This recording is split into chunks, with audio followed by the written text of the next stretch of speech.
Olá pessoal, começando mais um cast e esse cast é muito especial porque eu estou recebendo o Dr. Marco Banini e o Dr. Marco Banini Filho do IOTL, do Instituto dos Olhos de Três Lagoas. É isso mesmo, né? Falei certinho.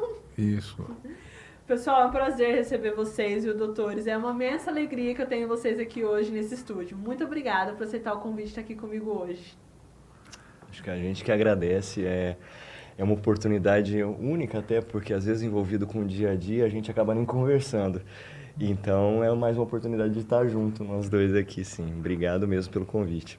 E é incrível porque eu conversei com seu pai, eu abri o cast, essa sessão né, de entrevistas do IOTL com o seu pai, ele me contando a história dele e agora eu poder conhecer um pouquinho da sua história também, que é muito Legal. engraçado que vocês têm o mesmo nome e a mesma profissão. Da onde veio isso, Dr. Marco Bonini Filho? Da onde veio esse sonho de ter a mesma profissão do seu pai?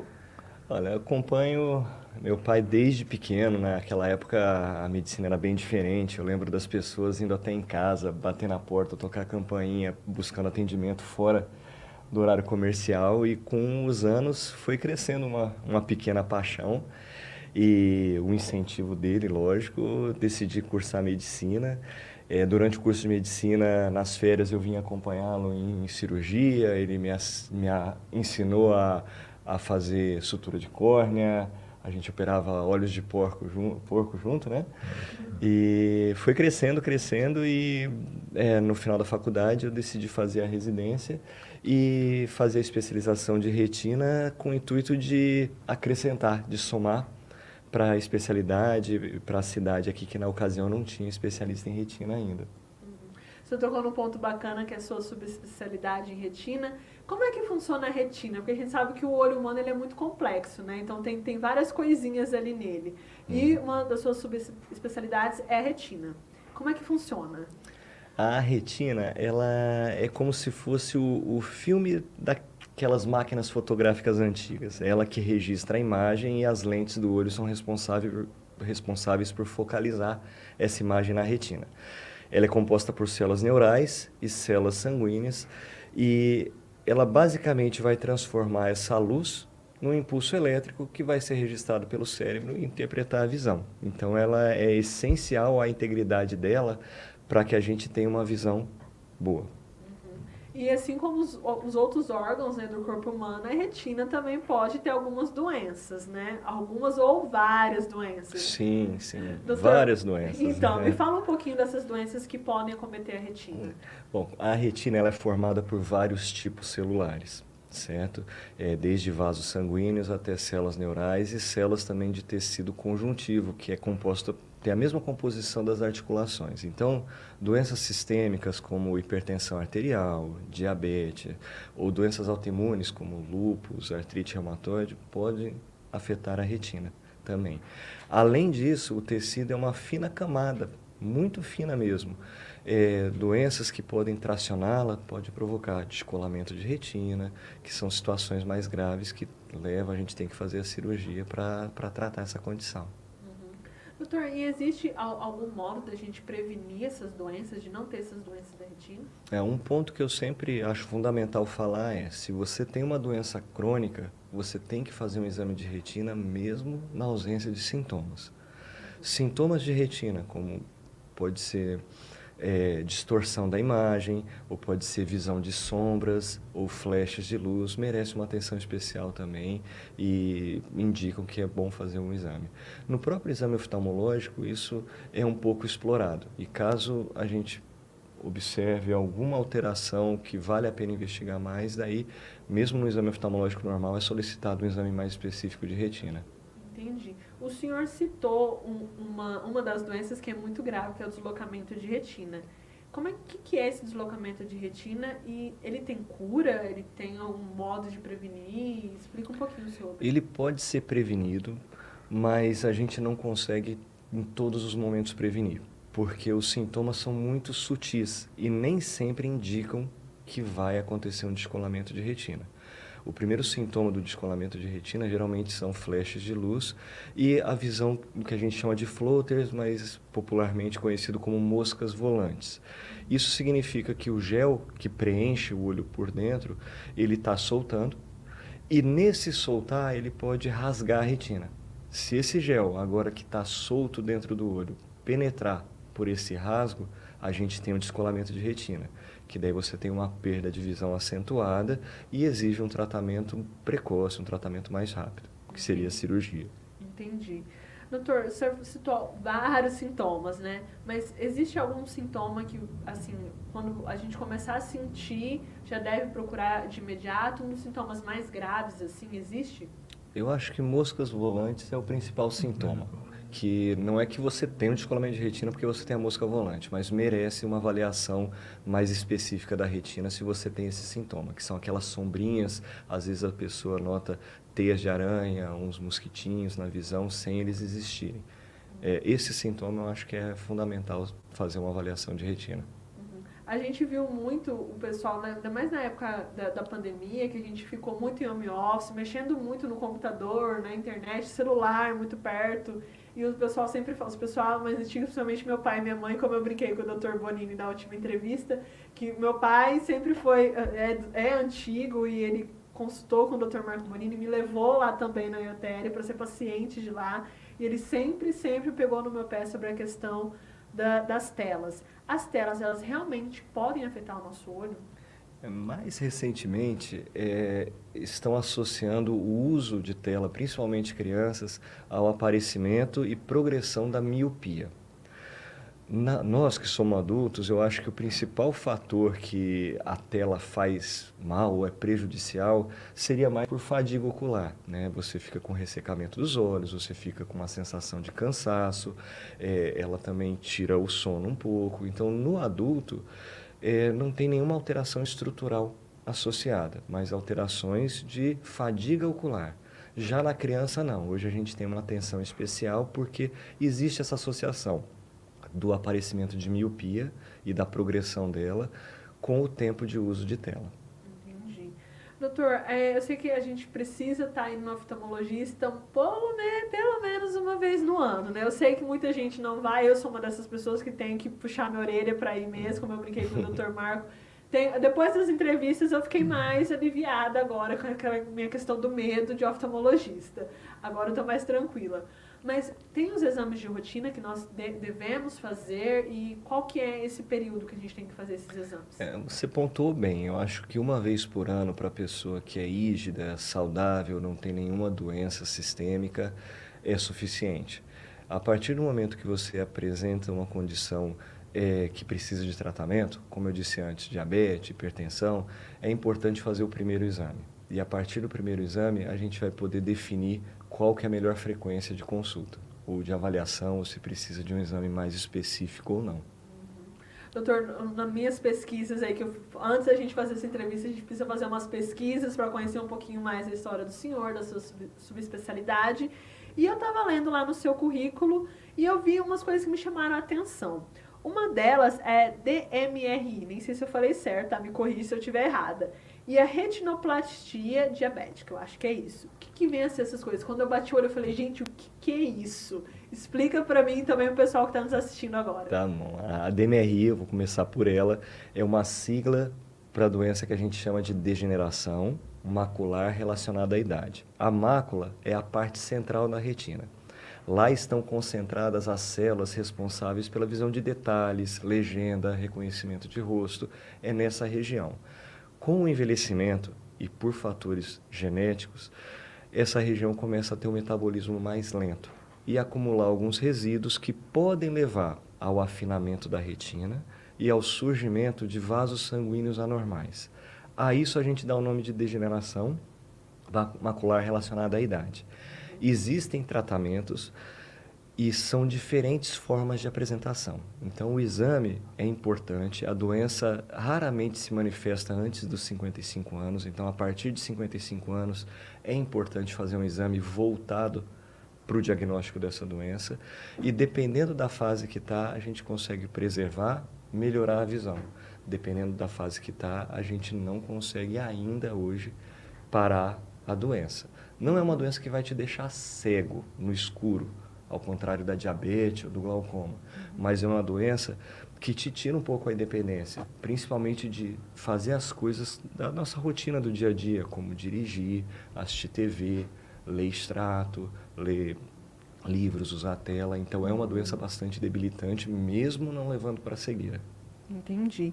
E essa retinopatia diabética, falei certo? A retinopatia diabética é mais grave, mas ao mesmo tempo, diferente da degeneração, ela pode ser prevenida. E a prevenção não está no exame oftalmológico, a prevenção está no controle intensivo da glicemia, do açúcar no sangue. Então hoje a gente sabe que 50% dos pacientes com diabetes, depois de 10 anos da doença, apresentam algum sinal de retinopatia diabética. O problema é que é uma doença silenciosa. Ela só vai dar sintoma quando tiver num estágio muito avançado. Por isso que, voltando ao que a gente conversou antes, o diagnóstico de diabetes já justifica a necessidade de fazer um exame oftalmológico. Porque às vezes a pessoa não está sentindo nada e já começa a apresentar algumas alterações e a gente consegue, com controle ou mesmo com alguns tratamentos mais específicos, segurar a doença e impedir que ela manifeste do ponto de vista de te dar sintoma. Você tem ela lá, mas se ela não te der sintoma, a gente consegue segurar a visão e segurar a qualidade da visão. Entendi. Doutor, uma das outras coisas que me chamou muita atenção no seu currículo era esse implante biodegradável. Achei interessante. O que vem a ser esse implante biodegradável? É um ponto bastante bacana da gente conversar, porque a retina, a oftalmologia, hoje ela tende a migrar para esse tipo de tratamento. Antes a gente precisava tomar alguma medicação ou fazer alguma medicação endovenosa para tratar algumas doenças. Hoje a gente sabe que se a gente colocar uma pequena quantidade de uma medicação, como o Ozurdex, que é um corticoide, ou outras medicações que são quimioterápicos, em pequena quantidade dentro do olho, você não vai ter nenhum rastro dela na corrente sanguínea. E a ação dela vai ser local. Então, diabetes, degeneração macular, trombose de retina, doenças inflamatórias podem ser tratadas com esse implante. E a vantagem de algum deles, como esse que você citou, é que eles liberam lentamente a medicação. Então você põe uma vez e ela fica agindo por 4 a 6 meses. Isso é seguro, porque toda vez que surge alguma coisa nova, eu sei que a primeira coisa que o pessoal pensa é, meu Deus, será que isso é seguro? Isso é seguro, então? É seguro. A gente estudado isso desde 2004. Ah, então, assim, gente quando a já gente tem fala à que é nossa disposição novo, esse tipo de medicação. mas já está vindo já há alguns anos já. Então, Para desde chegar 2004. até a gente foi muito estudado. Isso é muito bacana, né? Agora, indo pro Dr. Bonini, isso é muito bacana por conta dessa evolução, né? Como eu conversei com o Marco Bonini Filho, você contou um pouquinho da sua história, contou ali vários pontos, que quando eu conversei com você na primeira vez, você me contou dessa história, não tinha nada disso, né, doutor? Como é que você enxerga essa evolução, principalmente no Instituto, no IOTL?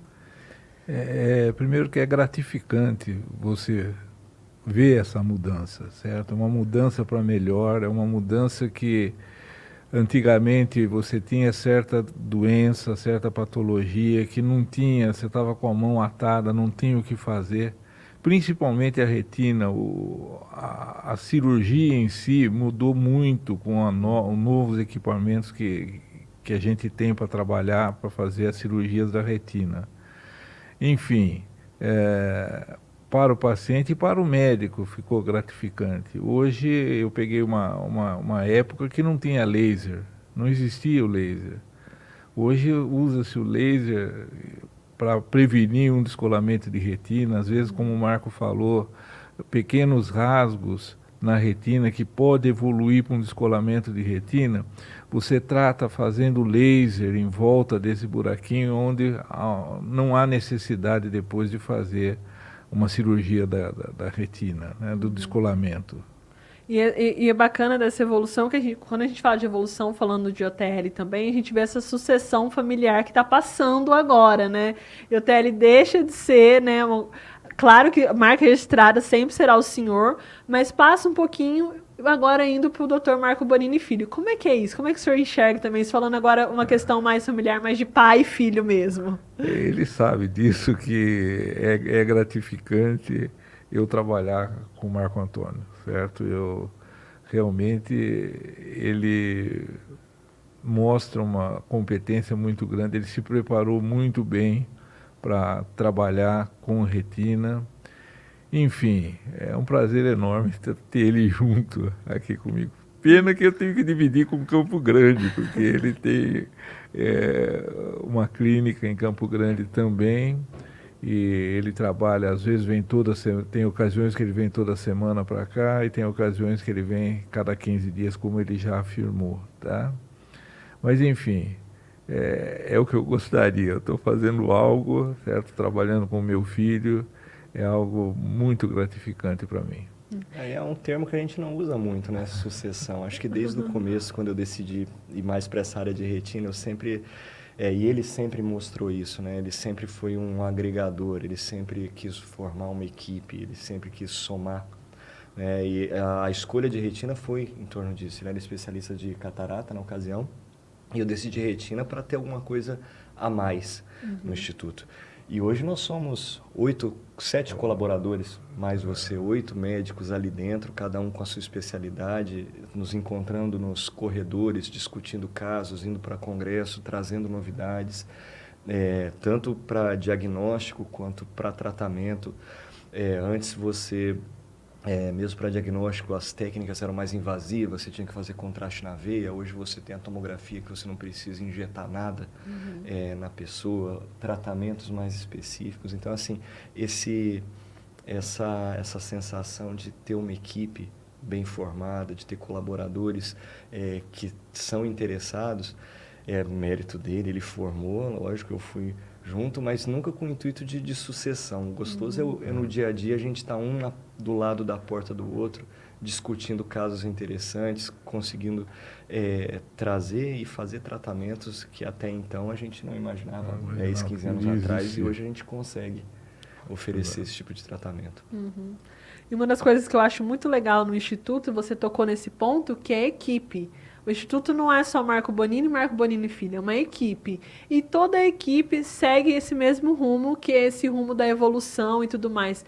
Como é que é isso? Você tocou no ponto de estar sempre participando de congressos e tudo mais, mas para a equipe estar levando, né, com tanto prazer enfim, porque eu falo porque eu sou paciente de lá, então eu tô sempre, uma vez no ano eu tô indo lá, então eu vejo realmente isso quando você tá ali na sala de espera, você vê esse cuidado que toda a equipe tem com os pacientes. Como é que vocês lidam com isso? Vocês conversam antes, você falou do corredor e tudo mais, mas como é que é isso? Explica pra gente. Acho que nós todos temos um acesso muito fácil entre nós, né? Então, e existe uma motivação pessoal de cada um que quer fazer aquilo, quer fazer com amor, quer fazer aquilo crescer. Eu acho que isso é a primeira. E a outra questão é a confiança. Eu converso com ele, eu confio no que ele viu, no que ele diz, eu converso com os outros médicos, com o Marcelo, o Léo, a Natasha, a Maria Beatriz, a Mariane e o Ricardo, e eles atendem em outros centros fora daqui também, são pessoas que foram formadas em outros estados e que estão bastante atuantes. Então, essa confiança no que o outro traz, no que o outro diz, é importante também para conduzir casos difíceis e que a gente acaba tendo mais e mais por ser um serviço já que está aqui desde 74, então é um serviço que cresceu junto com a cidade. E acabou virando uma referência.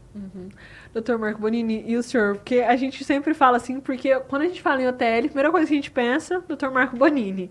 Você sendo, assim, acredito que você é um dos mais velhos ali, né? Isso. Ali da equipe. O pessoal sempre procura você, bate na sua porta, tirando dúvidas, você meio que é o professor ali da equipe, como é que é? Não é bem assim, porque todos que começaram a sua profissão no Instituto de Olhos, de Teresagona, no IOTL, eles têm uma boa formação. A gente vai admitir um dos colegas que vai trabalhar conosco, ele precisa ter residência. E lá nós temos todos que têm residência médica, alguns com